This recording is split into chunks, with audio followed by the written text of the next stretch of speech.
Hi everyone, today I'm going to be showing you how to fix a gas stove that clicks but won't ignite. As you can see here, it takes several tries to get the stove to light, so let's fix it. Start by removing the stove grate and that metal burner cover, and then take a look inside the burner. You'll see this hexagonal brass piece that has a hole in it. That is the gas orifice, and it allows gas to flow into the burner. Over time, these often clog up with dirt or debris, which can cause numerous problems. So to clean it out, you'll need a gas orifice cleaner. This is basically a steel wire with ribs on it to remove any debris, and all you have to do is carefully insert it into that small hole.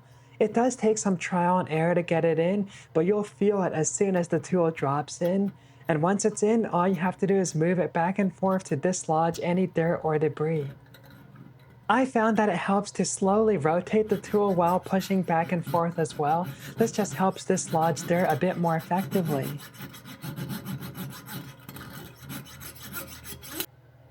Once the main gas orifice has been cleaned out, take a look at the side of the burner where the electronic ignition is. There's usually a small secondary hole that allows gas to flow to the igniter, and all you have to do is insert that same cleaner wire into the hole and then move it back and forth just to remove any debris that may be clogging the hole.